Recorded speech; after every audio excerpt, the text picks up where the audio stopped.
Olá, senhores, bem-vindos novamente. Nós vamos dar início ao módulo 7, onde nós vamos falar aqui sobre análise de risco. Vamos falar de análise de perigos, na verdade, análise de perigos e riscos, os conceitos, que a NR20 traz a respeito dessas normas. Vamos usar uma metodologia como exemplo para fazer essas avaliações, essas análises. Então, vamos conversar um pouco sobre isso.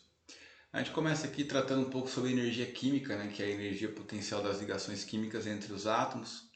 Sua liberação ela é percebida, por exemplo, numa combustão, que é o caso do calor, é o caso do fogo.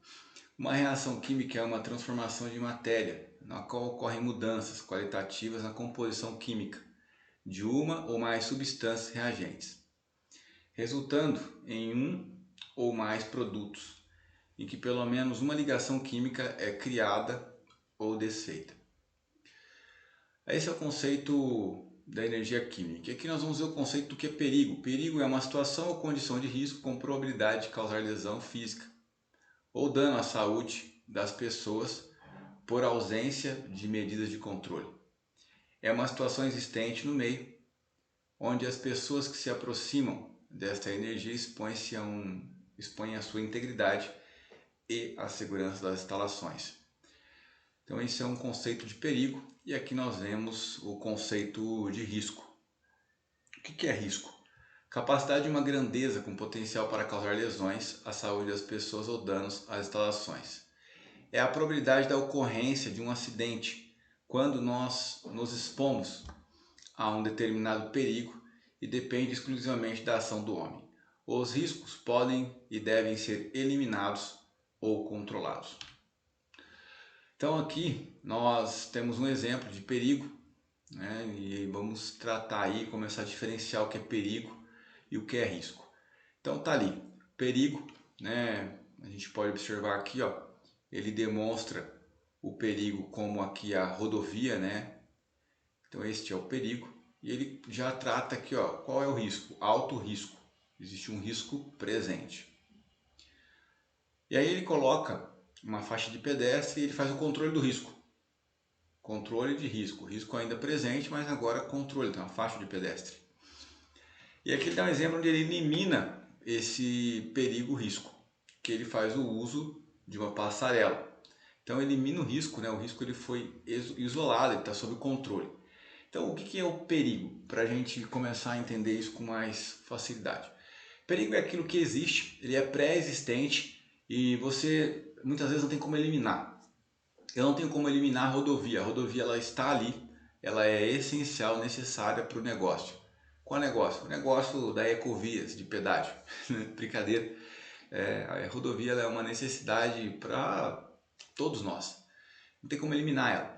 Então eu sei que existe um perigo aí. Agora o risco, ele passa a existir na medida que eu começo a me aproximar dessa rodovia. Então se eu me aproximo demais, aumenta o meu risco. Quando eu vou e aplico uma passarela, eu consegui ter um controle bastante amplo sobre esse risco. Qual é a possibilidade agora de eu ter uma lesão, de eu ser atropelado? Diminuiu muito. Então nós percebemos que o risco nada mais é do que a probabilidade de algo acontecer versus a gravidade quando ela ocorre. E é basicamente esse o conceito. Eu sei que quando a gente começa a olhar assim pelos treinamentos, até na própria literatura, dá um pouco de confusão. Mas é isso, o perigo ele é pré-existente, ele está lá e ele só vai te gerar um risco na medida que você se aproxima, você se expõe a ele. Se expondo ao perigo, automaticamente se expõe ao risco e aí entra o nosso trabalho, adotar medidas de controle para que a gente consiga ter um trabalho seguro. Então, basicamente é isso que a gente demonstra aqui nesse slide. O risco ele é definido como a possibilidade de um perigo em potencial tornar-se real, podendo causar danos ou perdas, em alguns casos irreparáveis. O risco também possui diferentes níveis de intensidade, sendo aceitáveis somente os riscos que não causam danos às pessoas, ao meio ambiente ou à propriedade. Nós temos aqui então o risco baixo, médio e alto. Tá? Essa é uma maneira de classificar o risco. Posso classificar de outras formas, mas aqui a intensidade ele colocou de 3 maneiras: o baixo, o médio e o alto. O que é baixo? quando os recipientes com inflamáveis ou combustíveis se localizam fora de áreas urbanas. O que é um risco médio? Quando as instalações localizadas fora da área urbana apresentam problemas de manutenção, ou quando mesmo em condições ideais de manutenção as instalações estão em áreas urbanas. O que é um risco alto? Quando as instalações estão localizadas em áreas urbanas, elas apresentam problemas de manutenção. Então ele deu um exemplo aqui de como classificar o risco. Nesse contexto, né, nesse modelo que ele mostra aqui, ele classificou o que eu estou tratando como baixo. Aqui está distante, não tem população. O que é alto? Está muito próximo da população e além disso tem um problema de manutenção. Legal. De maneira geral, podemos classificar os riscos em termos de nível de conhecimento e nível de controle. Os riscos conhecidos e devidamente controlados é um risco aceitável. O risco conhecido, porém não controlado, né, de modo aceitável, então podendo causar danos à saúde dos trabalhadores e perdas das instalações. Desconhecidos, mas identificáveis. Esse tipo pode ser verificado quando no caso de intoxicação ou através de uma inspeção. Então ele é desconhecido, mas aí você consegue identificar como? Olha, a pessoa sofreu intoxicação, mas nossa, vamos levar para o hospital. O que é isso? Olha, isso aqui é característico de hidrocarboneto. Eu acabei de identificar. Eu posso fazer uma inspeção, posso pegar um aparelho, ele é desconhecido. Eu ponho um aparelho, o aparelho monitora e fala, isso aqui é um gás H2S no seu ambiente. Aqui é VOC, vapores orgânicos voláteis. Então é possível você identificar através desses métodos. E quando ele é totalmente desconhecido, né? Quando é um risco que você não conhece? Esse é o pior, porque muitas vezes ele se torna evidente quando ocorre um dano muito grave. Uma explosão grave, né? Acaba explodindo. Eu me lembro numa época que, se eu não me engano, foi no estado do Rio de Janeiro isso. Algumas bocas de lobo, bueiros, começaram a explodir as tampas. Então eu tinha um risco ali totalmente desconhecido, ninguém sabia que poderia começar ali da rede fluvial e explodir bueiros, né? Bocas de lobo. Então, dá um exemplo aí pra gente de riscos desconhecidos e com grande potencial de dano. Aqui nós vemos os riscos líquidos, risco com líquidos inflamáveis e combustíveis. Então ele começa ali falando da perda do conteúdo. A perda do conteúdo pode ocorrer por um derrame, e esse derrame, por sua vez, pode causar uma explosão, até mesmo um incêndio. Essa explosão, ou melhor, esse derrame pode ser uma explosão, mas esse derrame pode ser um transbordo e pode gerar um fenômeno que nós chamamos de boil over. Nós já vamos entender um pouco melhor e depois você vai poder ver alguns vídeos mais explicativos aí, demonstrações reais do que seria o boil over. Derrame, ele pode me gerar o quê? Uma contenção sem danos. Então está tudo bem, né? Tem a contenção, então não tenho danos ali. Dispersão sem danos, pode acontecer. Mas eu também posso ter uma contaminação ambiental com efeito toxicológico. Então o derrame pode ocasionar vários fatores. É claro que aqui são exemplos, tá, senhores? E nós poderíamos enquadrar aqui outros vários exemplos, né? Aí aqui nós falamos do incêndio, que esse incêndio pode causar um pool fire, né? Uma piscina de fogo, um transbordo, um slope over. Então são vários fatores, são vários termos em inglês que nós adotamos no Brasil, que dão referência a alguns fenômenos envolvendo incêndio. Nós vamos ver alguns deles aqui. O que ele está falando aqui do boil over, né? Então, incidente. Durante o combate a incêndio em líquidos nos tanques abertos, existe a possibilidade da ocorrência dos efeitos importantes, dois efeitos importantes, o boil over e o slope over. Boil over. O que seria esse boil over? Uma injeção violenta de combustível. Boil over pode ocorrer após o uso prolongado, após um prolongado período de queima de produto viscoso, tais como asfalto, óleo cru e petróleo. Considerando que a espuma é formada em grande parte por água, durante o combate a incêndio, a água tende a se depositar, né, no fundo desse tanque. Se a água no fundo do tanque for submetida a uma alta temperatura, pode ela evaporizar bruscamente. O problema é que a água, 1 litro de água, ele se torna 1.700 litros de vapor. Então você imagina que no recipiente ele não cabe e aí gera uma explosão violenta. Nessa próxima imagem a gente consegue ver um pouco melhor esse fenômeno, né? Aqui um exemplo. Então eu tenho lá um tanque, fogo nesse tanque, e aí eu começo a fazer o controle usando espuma, jogando a espuma aqui dentro do meu tanque, né? E esse combustível está em altas temperaturas, tá? E a água que está sendo jogada aqui junto com a espuma, ela vai vai começar a se manter ali no fundo do copo, né? No fundo do recipiente, no fundo do tanque, se depositando, essa palavra que eu queria lembrar, ela vai se depositando aqui no fundo do tanque.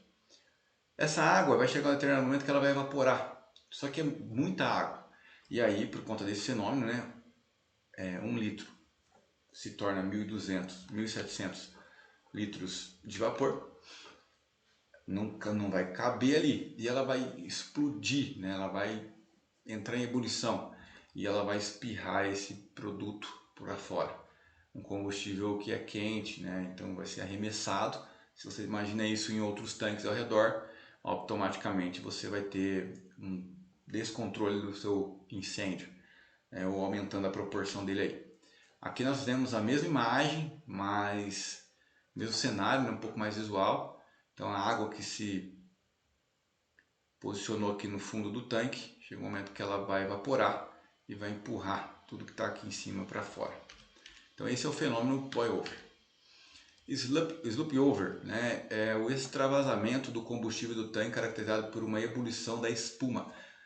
Então aqui no boil over, a ebulição da própria água e aqui da espuma. O que vai acontecer? Essa espuma vai entrar em ebulição e ela vai também proporcionar uma espécie de explosão e vai colocar para fora, né, esse líquido que até então estava contido ali. Para que isso não aconteça, então a gente fala que para evitar extravasamento, recomenda-se manter o nível de líquidos em chama cerca de 3 metros abaixo do topo do tanque. Essa é a recomendação. Perfeito? Aqui nós vamos falar sobre os riscos com gases inflamáveis. Então, começando aqui pelas emissões fugitivas. Emissão fugitiva. Ela ocorre então a ruptura do jato turbulento de gases, né? Essa ruptura, né, com o jato turbulento, ele pode gerar o quê? Um fogo repentino, uma explosão confinada, que pode gerar um blefe. O blefe também é um fenômeno que ocorre envolvendo incêndio. Nós vamos deixar um vídeo também de um tanque, geralmente acontece em tanques, para você entender um pouco melhor isso. É um cilindro, na verdade.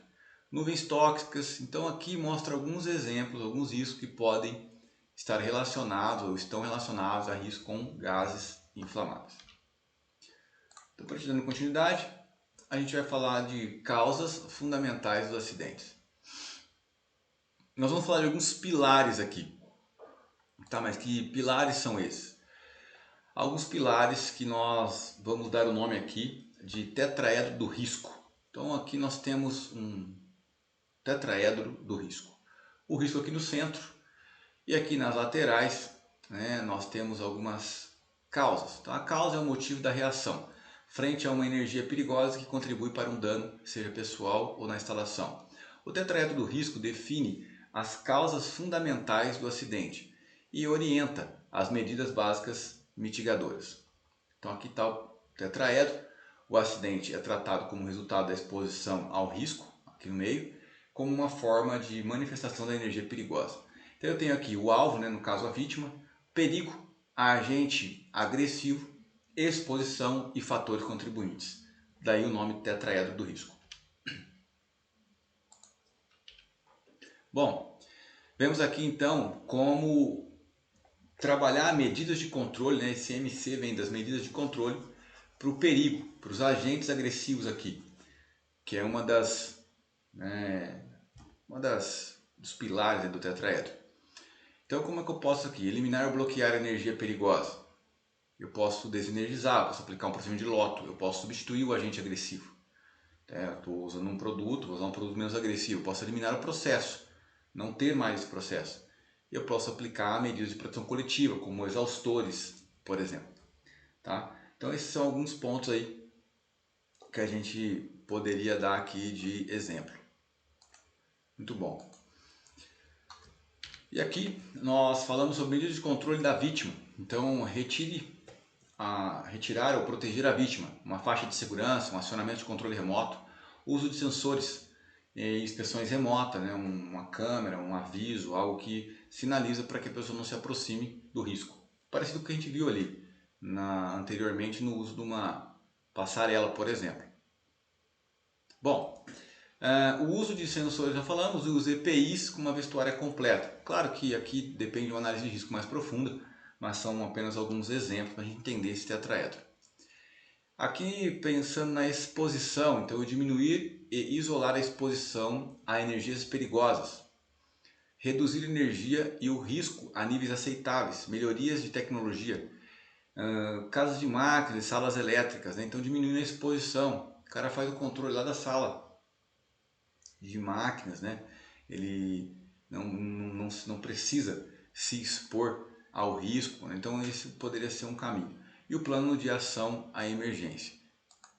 E aí, de repente, você pode falar assim, tá, mas tem aplicações que eu faço aqui, ó, no perigo, agente agressivo, que eu poderia fazer aqui na exposição. Claro que sim, claro que sim. Como que eu poderia trabalhar essa exposição? A gente falou do procedimento de loto, bloqueio. Aqui se aplicaria também.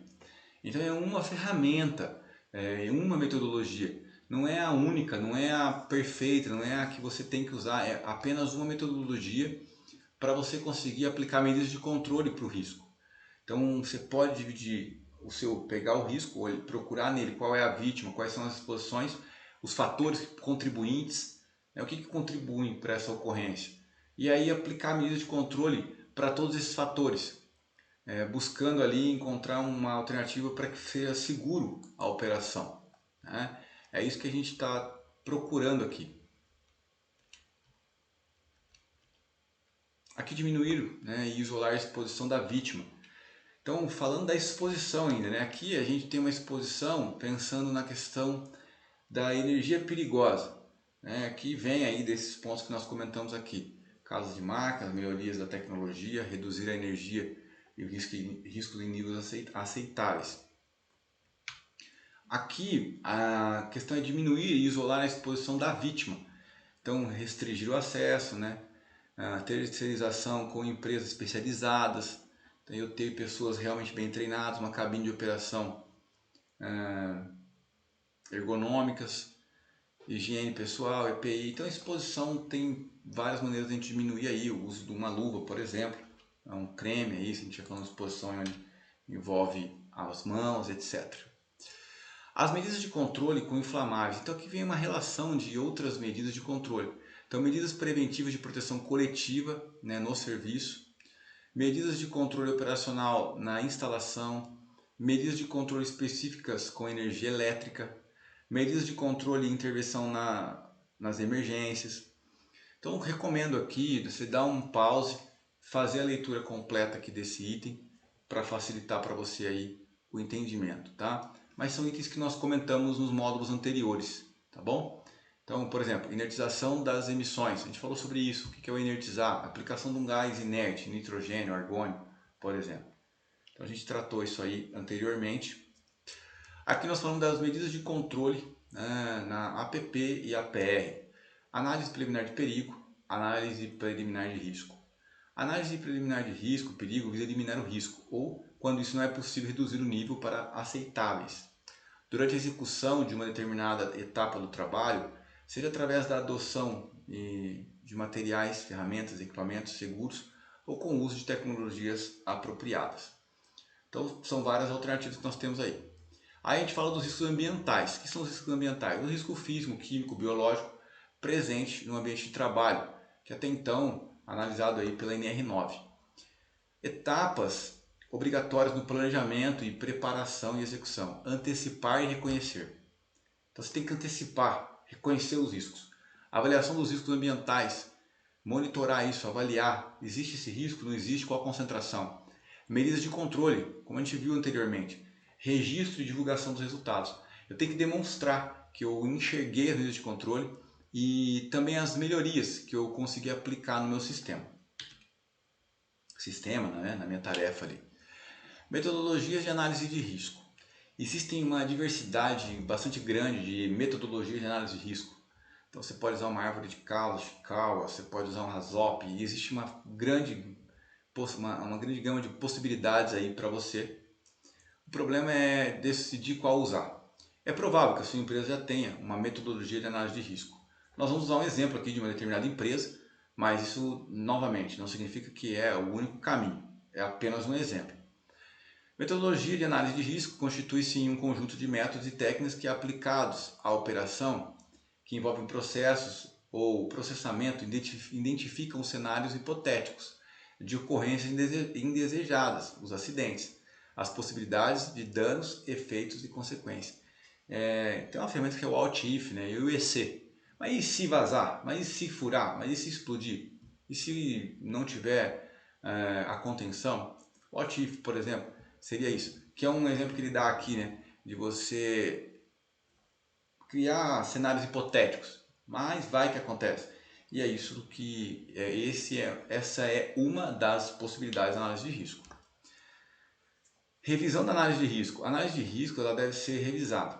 Então, na periodicidade estabelecida para as renovações das licenças de operação e instalação, no prazo recomendado pela própria análise, caso ocorra modificações significativas no processo ou no processamento, na solicitação do SESMIT, na área de segurança do trabalho, ou da CIPA, por uma recomendação decorrente da análise de acidentes ou incidentes relacionados ao processo ou processamento, quando o histórico de acidentes ou incidentes assim o exigir. Então você tem uma gama aqui de possibilidades quando você vai analisar, quando você vai revisar a tua análise de risco, tá? Esses aqui são vários exemplos. Bom, APP, né? Análise preliminar de perigo. A análise preliminar de perigo ela é realizada por uma comissão permanente, com metodologia estruturada para coibir ou minimizar os perigos potenciais decorrente da instalação ou operação nas unidades de produção. O perigo, né, aqui, perigo no caso é qualquer acidente com potencial para causar danos às instalações, aos operadores, ao público ou ao meio ambiente. Então aqui dão alguns exemplos aí, na verdade um exemplo de como você se preparar para fazer a sua análise de perigo e análise preliminar de perigo. Você vai precisar de um grupo de pessoas, esse grupo ele precisa ser mantido por um período até que você consiga construir ali a análise que você vai manter. Essa análise ela é feita, diferente da análise de tarefa, né? A análise de perigo você vai fazer ela para todo o seu site, para toda a empresa. Depois só vai revisar ela. Você não vai ter que fazer todas as vezes, você vai simplesmente revisar. Vai ter um trabalho maior no início, mas depois é só revisão.